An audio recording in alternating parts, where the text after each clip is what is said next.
Hello tout le monde, bienvenue sur la chaîne YouTube de Level Up Conseil et Formation.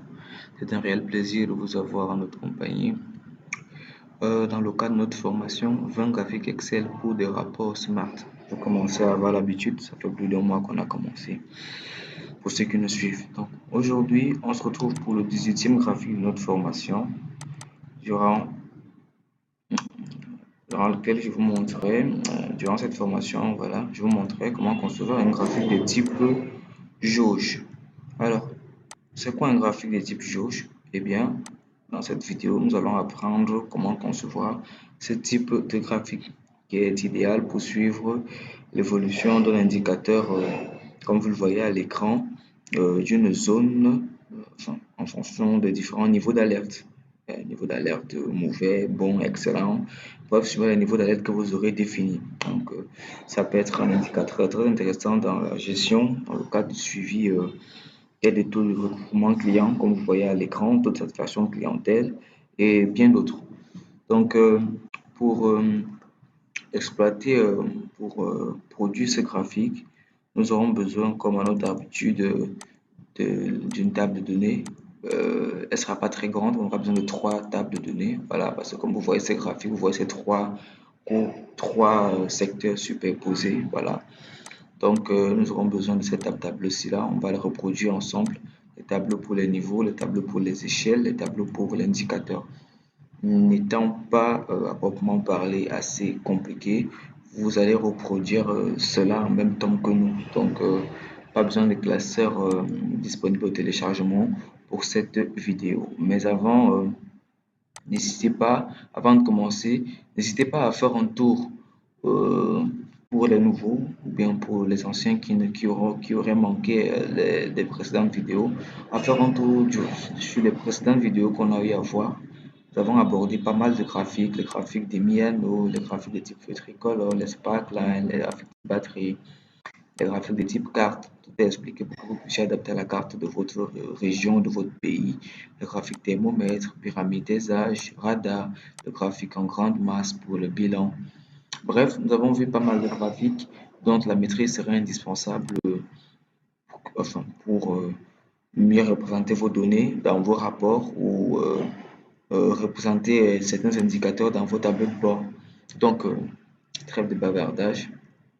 Euh, nous allons y aller. Donc, première des choses, il faudrait, pour produire notre graphique de type jauge, la première des choses à faire, c'est de remplir le tableau des niveaux. Vous voyez, on a déjà fait des appréciations. Donc, pour faire simple, le tableau des niveaux, en gros, c'est le niveau d'alerte. Voilà, c'est le niveau d'alerte, si vous voulez, de votre graphique. Alors là, on a défini 4 niveaux d'alerte. Un niveau d'alerte mauvais, bien, très bien et excellent. À vous de mettre les niveaux, autant de niveaux que vous voulez, à vous de mettre les noms des niveaux que vous voulez. D'accord. Vous allez donc renseigner maintenant pour chaque niveau des valeurs, sachant donc que les valeurs, la somme des valeurs des niveaux doit donner 100%. D'accord. Donc pour cela, à côté des différents niveaux que vous avez renseignés, on va renseigner un autre niveau qui ne se verra pas sur notre graphique. On va l'appeler donc vide. Le vide sera la somme. On va insérer la somme de tous les niveaux que vous aurez renseignés. Fermez la parenthèse que vous validez. Naturellement, tout ici doit être en pourcentage. Donc, centre, on a mis. Vous définissez les niveaux de vos indicateurs. Nous, on va peut-être mettre c'est mauvais quand on est à 35%. Bien, quand on est peut-être, quand on fait après 35%, on peut faire, ça devient bien lorsqu'on peut faire 20% supplémentaire. Vous voyez, lorsqu'on a 50, lorsqu'on fait 20% supplémentaire, c'est bien. C'est très bien lorsqu'on fait peut-être même 25% supplémentaire. C'est excellent lorsqu'on fait 20% supplémentaire. Donc, en gros, c'est vous qui voyez, hein, vous définissez vos pourcentages comme vous voulez, mais la somme de tous vos différents niveaux doit donner 100%, de telle sorte que la somme de tout ceci fasse 200%. D'accord? Une fois que c'est fait, vous allez définir les échelles. D'accord?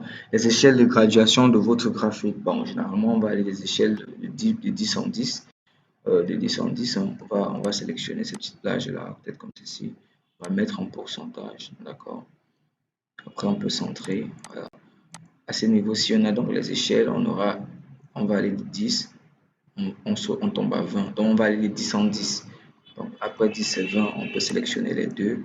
On recopie de façon à atteindre 100%. À 100%, on s'arrête et vous mettez le total là. Après, vous comprenez donc que la valeur de chaque échelle, c'est 10%. On peut mettre 10% là, on copie. Voilà. Donc, on évoluera de 10 en 10. À vous de voir, vous pouvez évoluer de 20 en 20. C'est vous qui voyez. Vous pouvez évoluer de 25 en 25. En gros, vous définissez la graduation pour pouvoir lire votre graphique de type jauge. Après, vous définissez votre indicateur. Ça peut être le taux de recouvrement de satisfaction clientèle. En tout cas, c'est le taux de recouvrement client. Taux de recouvrement client. Ah, c'est notre indicateur, c'est celui-là qu'on est en train de suivre dans cette vidéo. Vous allez définir la taille de l'aiguille. L'aiguille qui est le petit point qui va montrer comment, à quel niveau vous êtes sur votre graphique. Et vous avez un vide aussi à ce niveau. Vous sélectionnez les trois cellules, vous mettez en pourcentage, vous alignez. On va peut-être nous positionner à un taux de recouvrement clientèle à 60%. Ouais, enfin, bon, 45%. L'aiguille doit toujours être la plus petite possible. La taille de l'aiguille doit toujours être la plus petite possible dans le graphique. Donc, entre 1 et 2%. On va mettre 2%. Et maintenant, le vide ici va être égal à la somme de tous ces éléments, de tous les éléments de votre table niveau, moins la somme de votre indicateur et de votre aiguille. Vous fermez la parenthèse.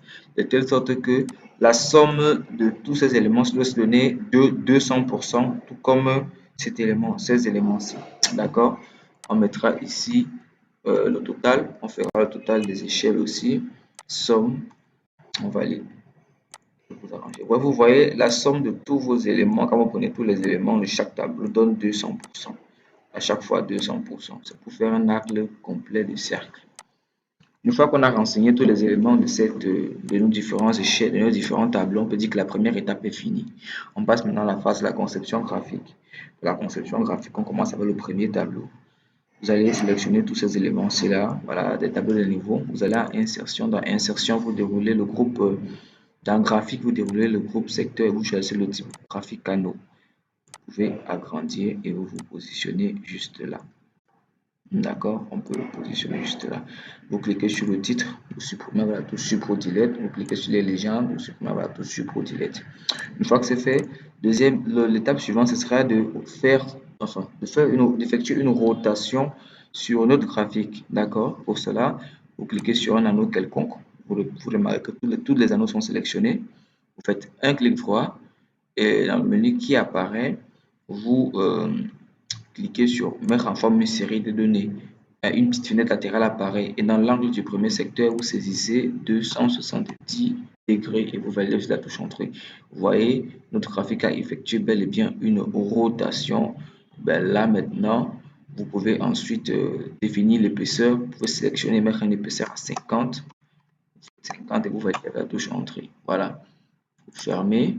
Et maintenant, on va maintenant modifier la couleur de nos différents anneaux.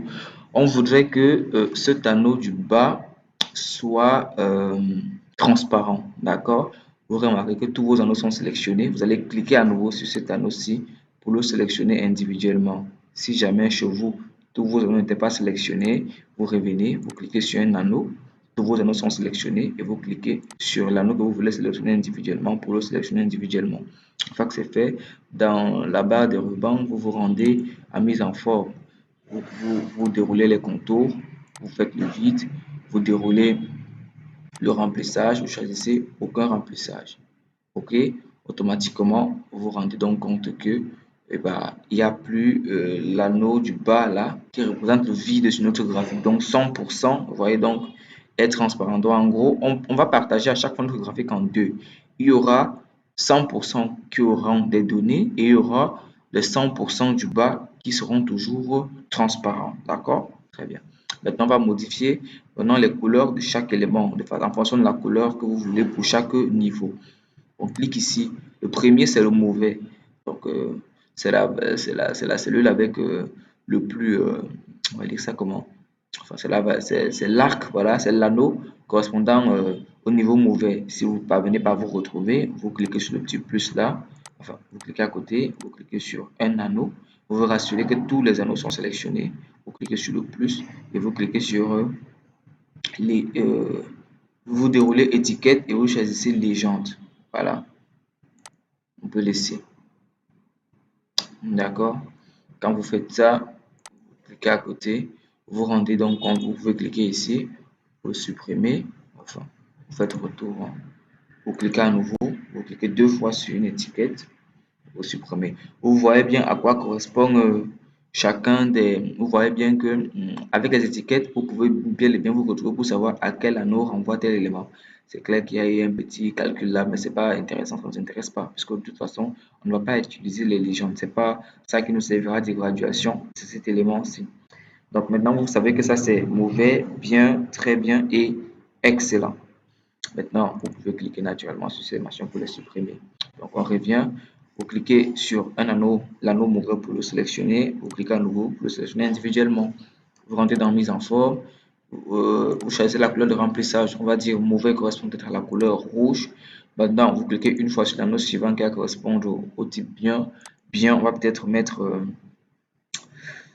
bon, bien, on mettra peut-être pour le bien, parce qu'il y a bien, on mettra peut-être un truc comme ceci, une couleur un peu verte. Pour, bon, vous pouvez mettre ce vert-ci. Ensuite, vous vous rendez dans, bon, on va faire retour, on va définir les couleurs ensemble. Donc, je disais, on va définir la couleur de l'anneau bien. Ok.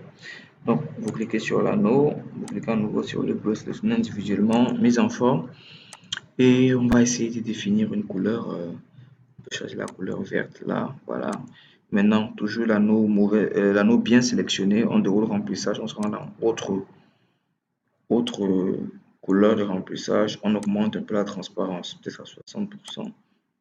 Non, c'est trop. On va faire la même chose. On va même mettre à 40. Beaucoup trop. Bon, là, on va choisir une autre couleur. On va mettre à 0. Voilà. On choisira une autre couleur, c'est tout. On va choisir peut-être cette couleur-ci. On clique sur l'anneau suivant qui correspond à très bien. Très bien, par contre, on mettra peut-être très bien, par contre, on va peut-être en vert. Voilà. Et pour excellent, on va mettre peut-être en, je sais pas, euh, en bleu. Voilà. On mettra excellent en bleu. Donc maintenant, tout ce qu'il nous reste à faire, on a fini avec le premier arc, presque. Ce qu'il nous reste à faire maintenant, ce serait de mettre des étiquettes personnalisées cette fois-ci. Donc pour cela, vous vous rassurez bien que euh, votre graphique, donc votre anneau, votre premier anneau est sélectionné. Vous déroulez le petit plus là et vous cliquez sur étiquette. On a des chiffres, mais on veut pas, enfin, on a les valeurs de chaque niveau, mais on ne veut pas les valeurs de chaque niveau, on veut les niveaux comme étiquette. Pour cela, vous allez commencer premièrement par cliquer sur ce niveau-ci, le niveau du vide, vous cliquez à nouveau sur lui pour qu'il soit sélectionné individuellement, vous supprimez avec la touche supre. Maintenant, ce que vous allez faire, c'est que vous allez cliquer sur les niveaux, un des niveaux, vous allez voir une des valeurs, vous vous rendez compte que toutes les valeurs sont sélectionnées, vous faites un clic droit sur une valeur sélectionnée, vous cliquez sur mettre en forme des étiquettes des données. Dans la fenêtre qui apparaît, donc, vous allez dans option d'étiquette, vous cliquez sur valeur à partir de cellules. Quand vous cliquez dessus, vous vous rendez compte qu'il y a cette petite fenêtre qui apparaît qui va vous permettre de sélectionner les étiquettes que vous voulez faire figurer sur vos différents sur vos différents anneaux, arcs, voilà, vos différents arcs. On veut les noms des niveaux, donc on va sélectionner le nom des niveaux, on laisse le vide. Voilà, on clique sur OK. Automatiquement, vous voyez que ça apparaît et vous décochez maintenant bah, tout simplement les valeurs. On veut juste les noms. Vous fermez. Vous pouvez maintenant venir dans l'accueil, peut-être mettre en blanc, mettre en gras, potentiellement modifier la police. C'est vous qui voyez. On peut réduire la taille. Une fois que c'est fait, on a fini, on va dire, la première étape. Ce qu'on va faire, on passe à la deuxième étape qui est d'intégrer les graduations de notre graphique. Pour cela, vous cliquez sur votre graphique, vous vous rendez dans création de graphique, sélectionnez les données, dans la fenêtre qui apparaît. Dans ce volet, si vous allez ajouter une nouvelle série de données, vous cliquez sur ajouter. Comme nom, vous pouvez mettre graduation. Voilà. Et vous supprimez au niveau des valeurs, vous allez sélectionner ces éléments-ci. Voilà. Non, non, non, vous sélectionnez plutôt la valeur de chaque échelle. Voilà, comme ceci. Donc, vous sélectionnez la valeur de chaque échelle. Parce que ces éléments vont nous servir plutôt d'étiquette. Voilà, on sélectionne la valeur de chaque échelle jusqu'à 100%. De façon à ce que toujours notre 100% soit en bas et qu'on le mette en transparent. Vous cliquez sur OK pour valider. Vous cliquez à nouveau sur OK. On va travailler sur le second panneau qu'on vient d'insérer. Donc, ce qu'on fait, c'est quoi? C'est que, premièrement, on clique sur ce second anneau. Tous les anneaux sont sélectionnés. On se rend dans mise en forme. Et dans remplissage, on va choisir une couleur identique pour ce second anneau-là. On peut choisir, j'aime bien ça. Peut-être ça.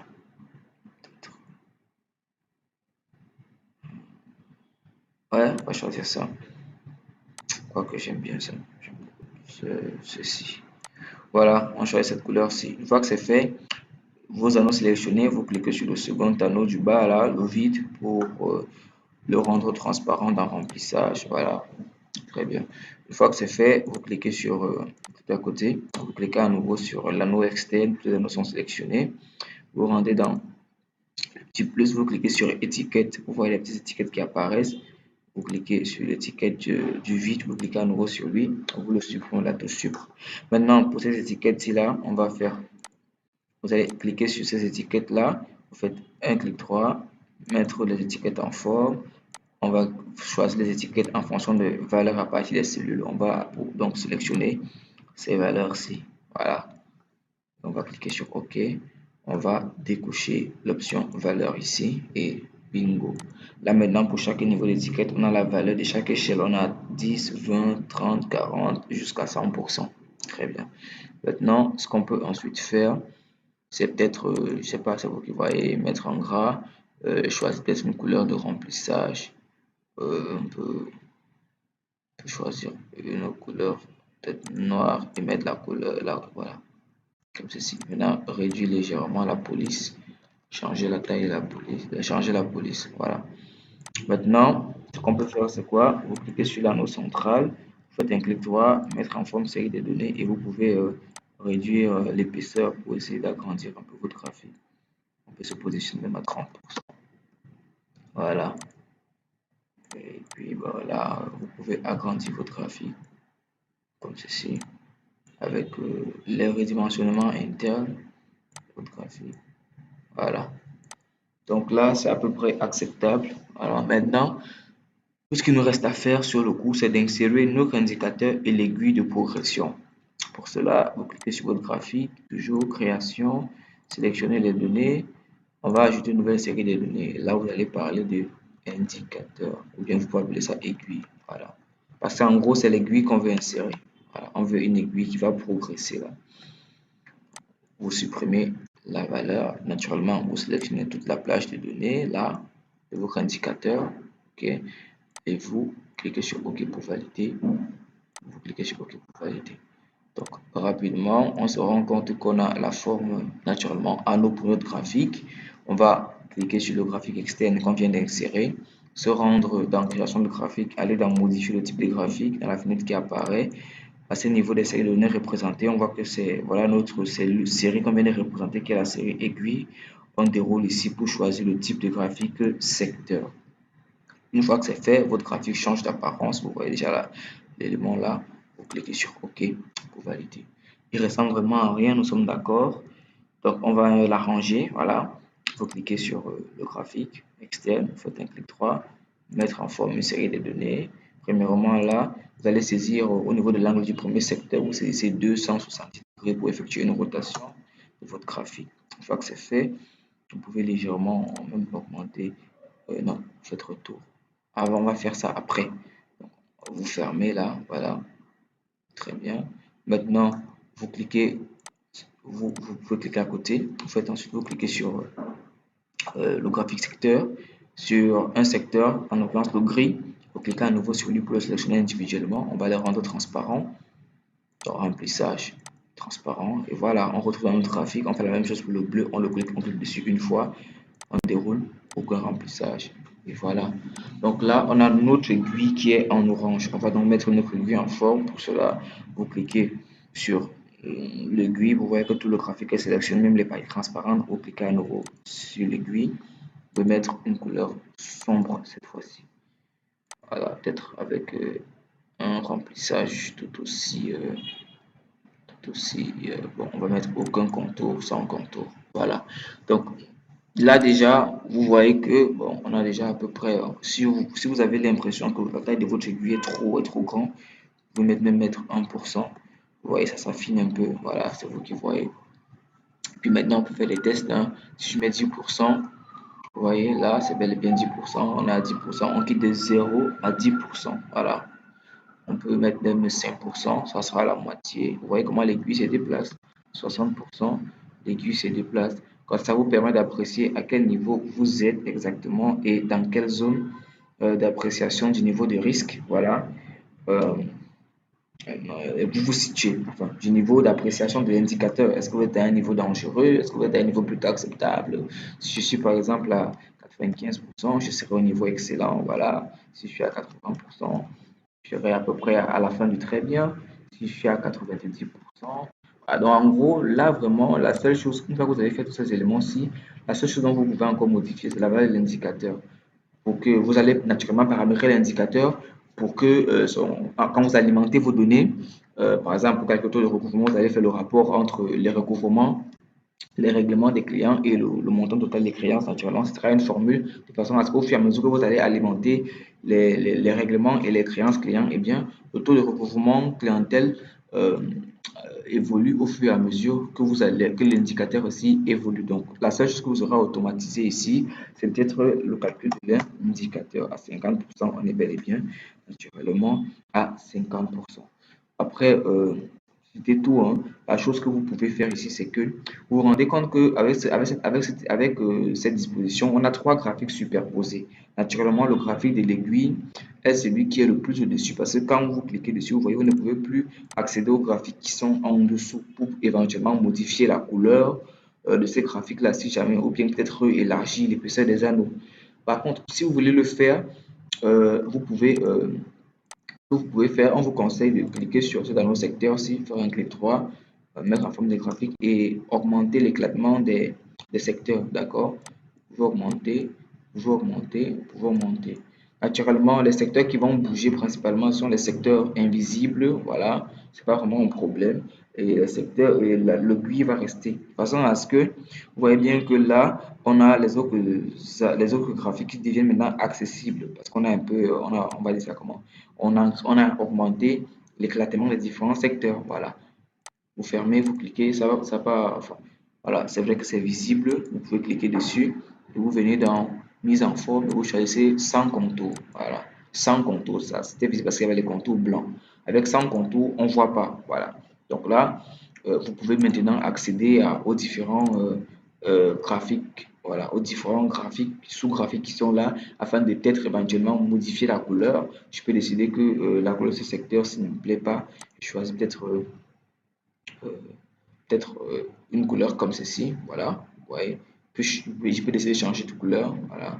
C'est moi qui vois, c'est cette couleur-ci par exemple, par exemple et cliquer et me rassurer naturellement en voyant comment l'éclatement est. Cliquer là où il faut pour peut-être retirer les contours ou le remplissage du bas et avoir une autre forme de graphique. Il peut aussi décider de cliquer là et commencer et cliquer. Donc quand je clique là par exemple, vous voyez, je vois bien que je sais bien que je ne dois pas cliquer sur ces secteurs-ci là qui sont éclatés. Voilà. Donc je vois comment je peux cliquer sur les autres là. Voilà. Pour modifier les différentes couleurs de mon graphique. Voilà. Donc c'est à peu près ça, un graphique de type jauge un peu amélioré. Il y a d'aucuns qui se limitent vraiment à juste faire l'aiguille et le premier niveau ci. Vous voyez, ils font l'aiguille et le premier niveau d'appréciation. On a bien voulu mettre une graduation. Si vous ne voulez pas mettre la graduation dans ce cas, vous allez sauter l'étape de graduation. Vous allez directement faire les niveaux et vous passez directement à l'indicateur. Ce qui fait que vous aurez un graphique de type jauge qui aura juste les différents niveaux et l'aiguille sera un peu plus au centre. D'accord? Après, c'est vrai qu'on ne connaît pas vraiment à quelle est la valeur de l'indicateur. Là, on peut faire insertion, illustration, forme, vous insérez une zone de texte, d'accord? Vous rendez dans la barre des formules égale, vous cliquez sur la valeur de l'indicateur, vous validez, vous travaillez l'alignement de votre indicateur, la police, vous mettre en gras, augmenter ensuite la taille de la police, vous rendre dans format de la forme, faites sans contour, aucun remplissage, vous déplacez dans votre forme pour la positionner juste là. Vous pouvez naturellement modifier la couleur. Si ça ne vous arrange pas, on peut prendre cette couleur-ci. On peut, voilà, on va dire ça, on peut positionner ça comme ceci. Après, vous pouvez faire des tests, hein, comment ça s'affiche à 100%. Ah, c'est bon, ça s'affiche bien. Donc, on peut mettre 45%. Voilà. Vous voyez, donc là, vous avez la valeur de votre indicateur qui est juste là. OK. Ensuite, vous pouvez encore insérer notre zone de texte. Vous allez tracer comme ceci. Égal, vous cliquez sur la valeur de votre indicateur qui serait là. Par exemple, on a plutôt mis ça ici. Donc, ce serait peut-être taux de recouvrement. On travaille l'alignement. On met en gras, on reboot. On met en gras et on retire les contours, le remplissage. Donc, positionner par exemple là, on pourrait augmenter la taille. On pourrait augmenter la taille de la police. Voilà, juste là, comme ceci. Voilà, taux de recouvrement clientèle. Après, je vais mettre même une petite boule là pour la base de l'aiguille, mais bon, c'est pas très important. On va mettre le taille de l'aiguille à 2% pour que ce soit plus visible. Voilà. Après maintenant, vous cliquez sur la zone de votre graphique, vous mettez la touche contrôle enfoncé, vous cliquez sur la première zone, la seconde zone, format, et puis vous groupez le tout de façon à pouvoir déplacer le tout facilement.